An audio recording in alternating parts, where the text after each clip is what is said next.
En 2020, mientras el mundo vivía una pandemia sin precedentes, un grupo de reporteros se adentró en los hospitales y centros de atención en Colombia, documentando la lucha diaria de los profesionales de la salud para enfrentar el COVID-19 en todo el país. 5 años después, esta serie documental ofrece un espacio para reflexionar sobre las falencias del sistema de salud en su momento, las lecciones aprendidas y los desafíos hacia un sistema de salud preventivo, predictivo y resolutivo.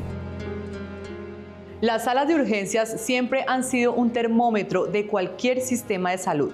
Allí late la primera alerta, se libran las batallas más extenuantes y se ponen a prueba tanto la técnica como la humanidad del personal clínico. Cuando la pandemia llegó, esos espacios se convirtieron en trincheras. Médicos, enfermeras y auxiliares acudieron a salvar vidas aun cuando los recursos y las certezas escaseaban. El COVID-19 nos recordó que la realidad puede superar cualquier ficción. Soy Luisa Fernanda Borges y les doy la bienvenida a Héroes en Pandemia, una producción de RTVC, Sistema de Medios Públicos de Colombia, transmitida a través de Señal Colombia, la señal de la gente.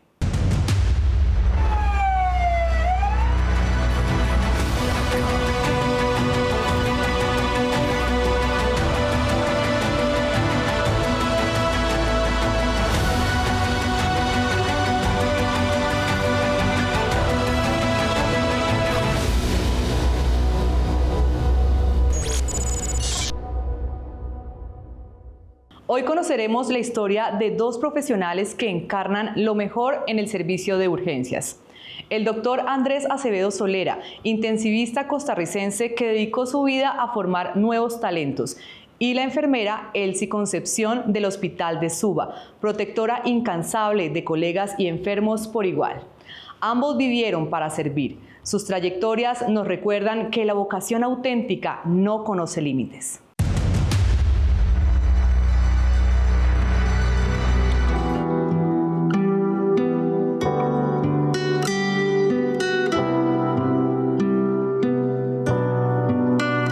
Guerra, ellos son los soldados y como en todo ejército existen rangos, pero mi mamá era el soldado, el que estaba ahí enfrente, pero una guerrera, una luchadora, señora de servicio, muy dada a la gente, un carisma espectacular. Nos damos cuenta en estos momentos que demasiado afecto hacia ella, siempre tenía una sonrisa para cualquier persona, sin importar paciente, un compañero, lo que fuera, muy servicial.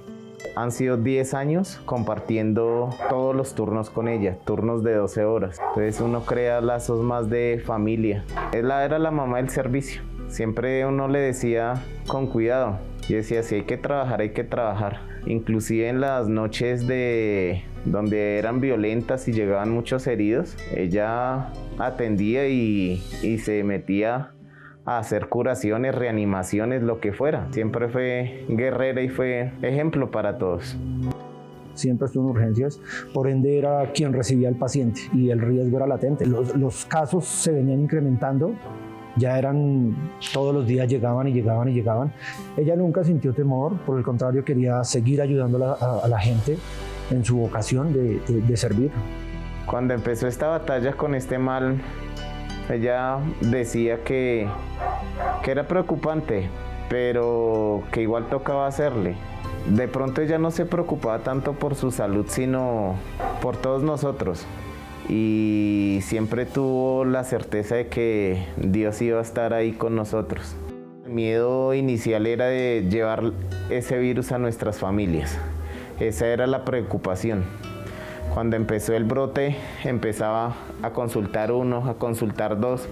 Hubo un momento en que por noche bajábamos hasta 5 muertos. La crisis emocional fue fuerte. Los nervios, más que en la UCI, en la sala de reanimación del servicio de urgencias, que era el que nosotros hemos pertenecido, es difícil manejarlos porque igual somos seres humanos. Estamos arriesgando nuestras propias vidas por salvar la vida de quien nos necesite. Y ahí estamos en el frente de batalla. Ella empezó con una carraspera en la garganta. Ella no le dio mayor importancia y, siendo honestos, ninguno le dimos mayor importancia porque estábamos acostumbrados a que la gente llegaba un poco más complicada. y ella me contaba que tenía tos y le dolía el cuerpo. A ella le hicieron una prueba, sale negativa, pero entra como posible COVID. Luego le hacen una segunda prueba, la que sale positiva, y pues uno no dimensiona y piensa que esto no le va a tocar a uno, que ella va a ser uno de los que se salvan, de los que salen adelante. Pero lo que sí tenemos seguro es que fue en función de su trabajo. Por un contacto estrecho con la atención a un paciente. A pesar de que teníamos todos los medios de protección y elementos de protección que nos brinda la institución y se seguían los protocolos, pero ya hubo un momento de la pandemia que ya no se sabía quién la tenía, porque habían muchos pacientes asintomáticos.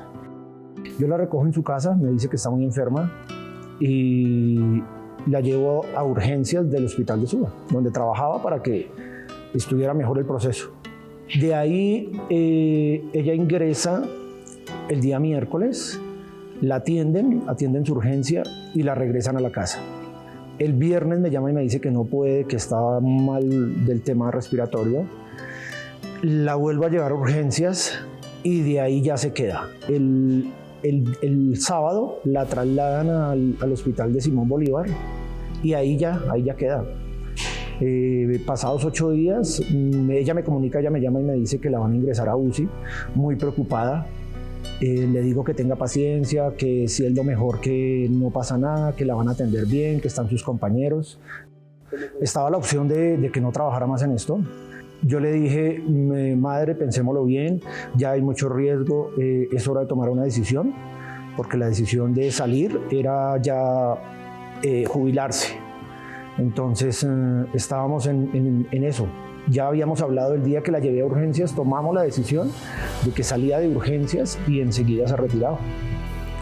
Yo tenía que generarle confianza, fortaleza para este proceso y pues le decía, mis palabras eran tranquila, todo va a salir bien, no se preocupe, déjese atender, ya le has servido a la sociedad, ahora deja que te atiendan, vas a salir de esta. Y ese fue el día que la ingresaron a UCI, ya de ahí no tuve más comunicación. Ya me venían llamando que estaba muy mal, en estado crítico, que posiblemente podía fallecer. Entonces era esperar la noticia. Me llamaron el 5 de septiembre a las 5 de la tarde que ella había fallecido.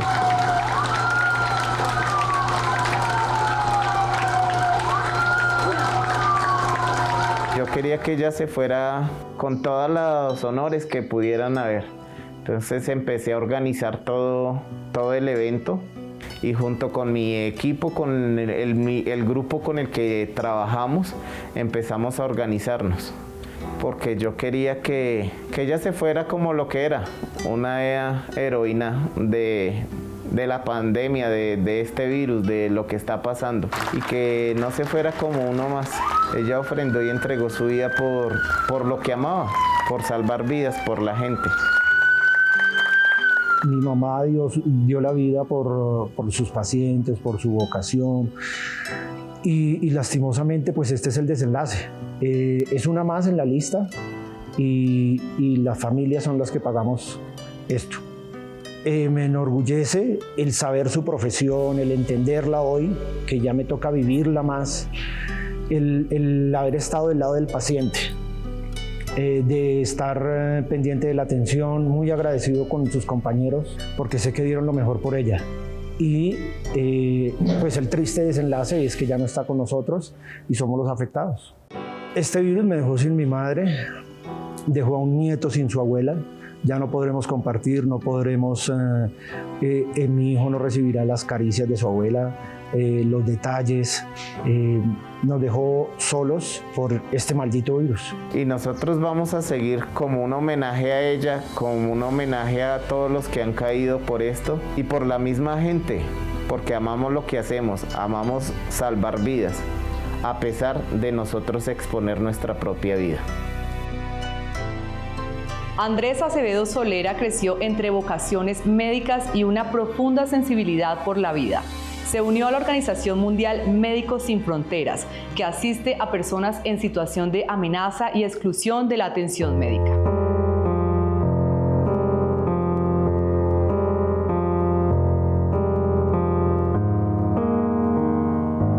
Él llega a Colombia, a Cartagena, porque trabajaba con una ONG, Médicos Sin Fronteras, y llegó a hacer un proyecto de salud con unos españoles. Eso fue en el año 98. Ahí fue donde yo conocí a mi esposo. Afortunadamente, él decidió quedarse. Nos casamos en el año 2000 y ya llegamos acá a Barranquilla hace 17 años. Él es médico general, pero empezó a trabajar con las unidades de cuidados intensivos. Siempre trabajó con intensivistas. Y siempre su trato con las personas, con sus compañeros de trabajo fue el mismo. Andrés se le quería mucho, se le amaba en sus lugares de trabajo. Fue siempre un buen amigo, un buen compañero, un buen médico. Una persona con un sinnúmero de virtudes.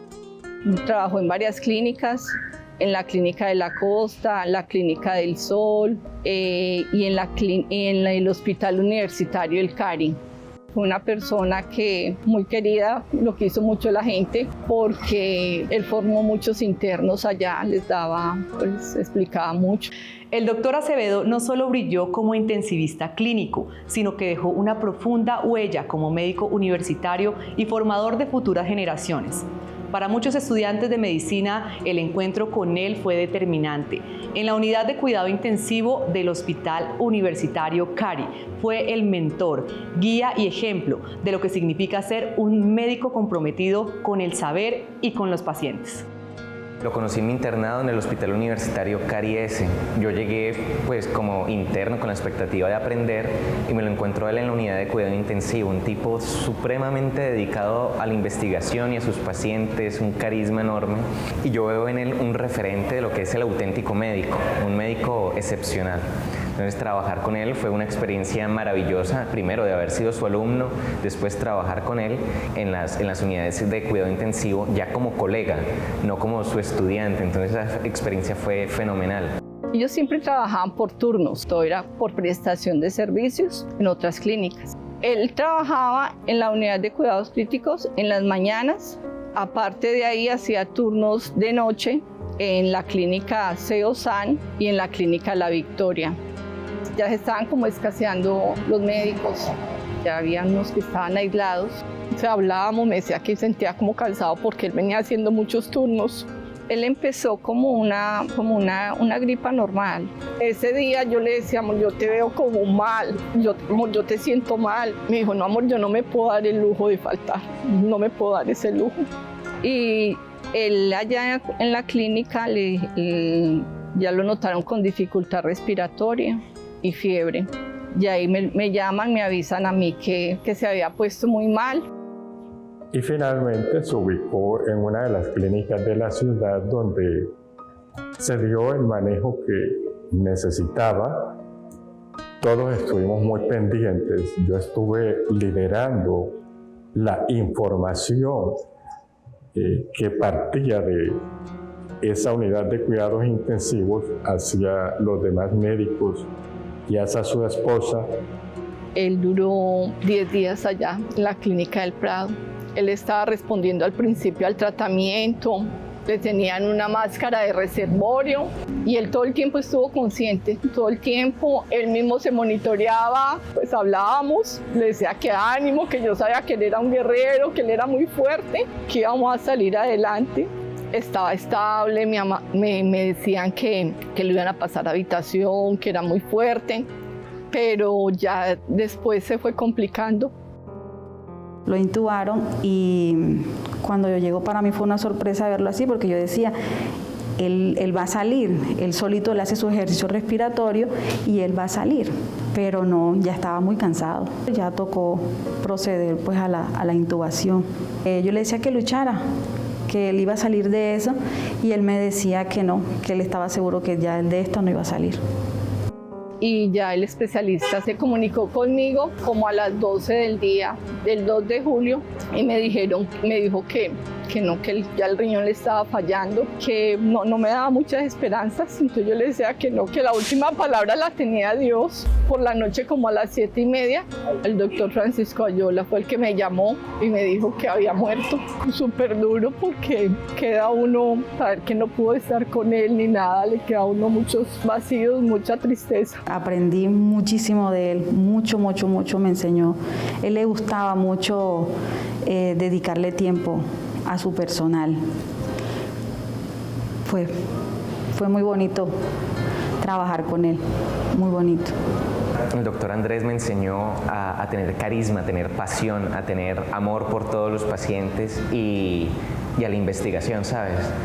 Él fue la inspiración no solo para mí, sino para muchos más médicos jóvenes que le seguimos la caña, que le seguimos el hilo y que hoy en día estamos orgullosos de haberlo conocido y de todo lo que dejó en nosotros.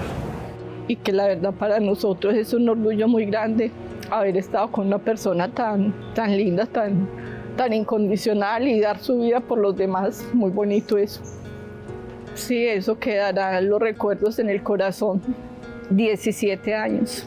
En un momentico se acabó y le cuesta a uno entenderlo todavía y creer, ¿verdad? Pero es la dura realidad.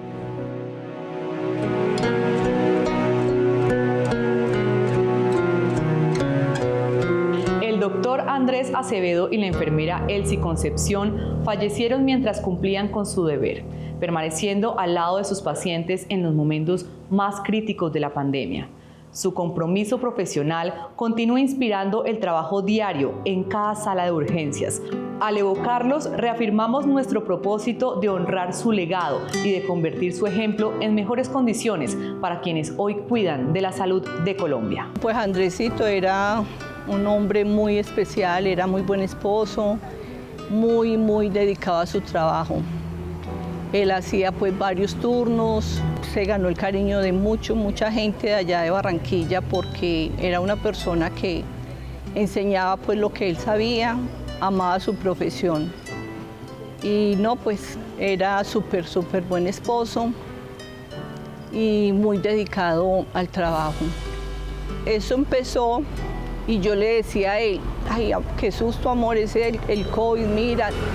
Yo hasta le decía que no trabajara, pues que no fuera a hacer turno, y me decía, no, que cómo no, porque ya empezó, sobre todo en Barranquilla, recuerdo que hubo una época, se empezó y eran muertes. Él era más bien tranquilo, porque él viajó mucho, él estuvo en el África, le tocó muchas situaciones de pandemias allá, entonces no, él era más bien muy tranquilo.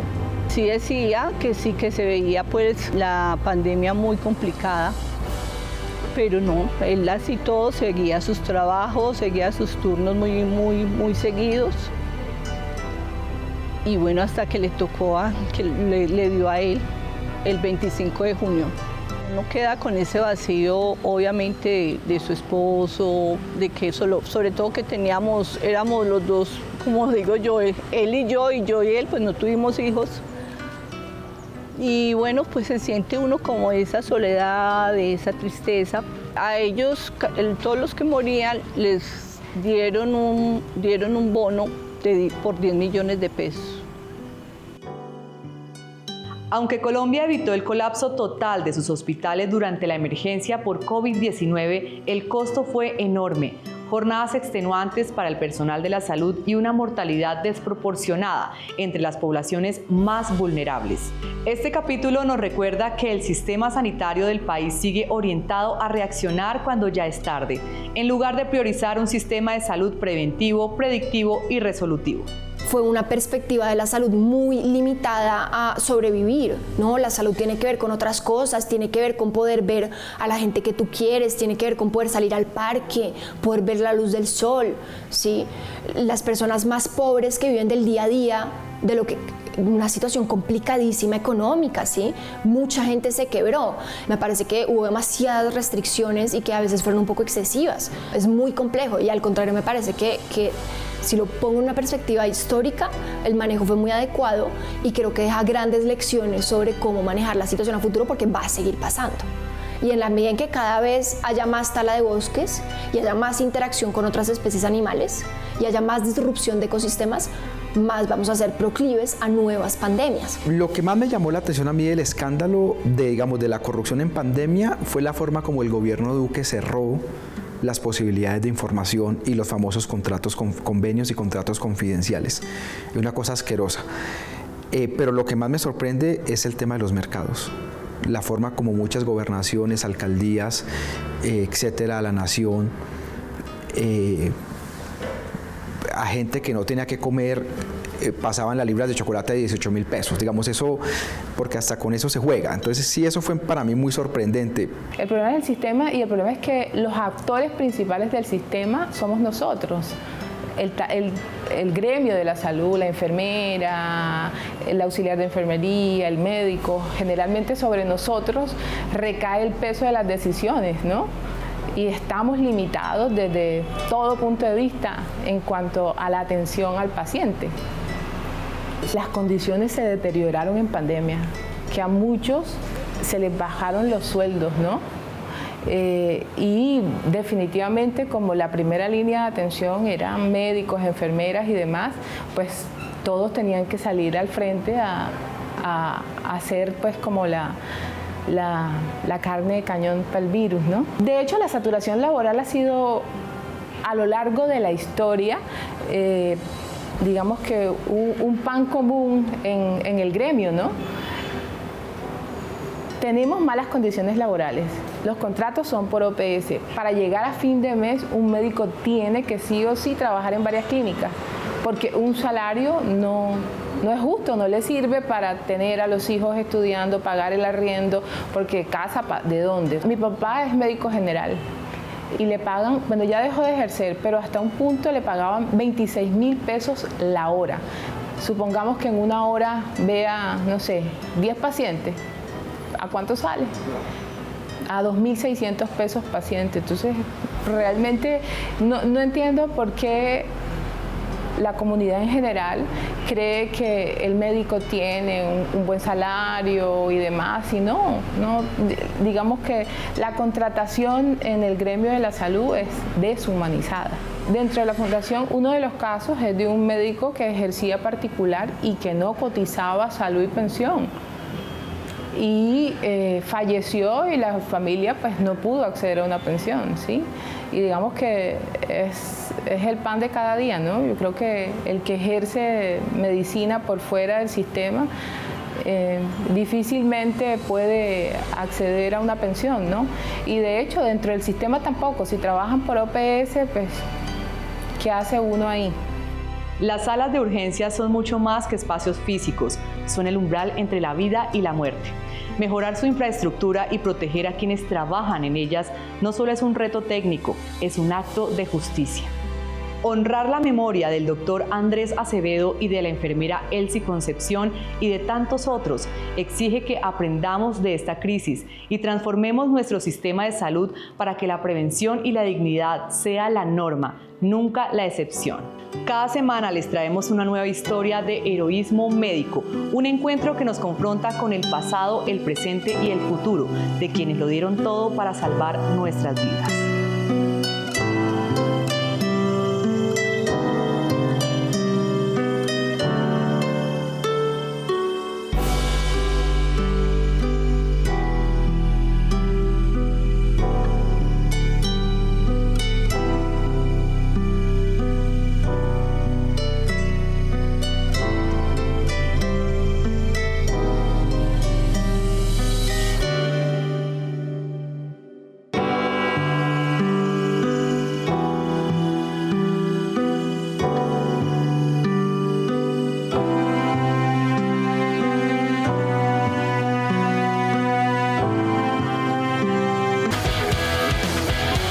Ministerio TIC.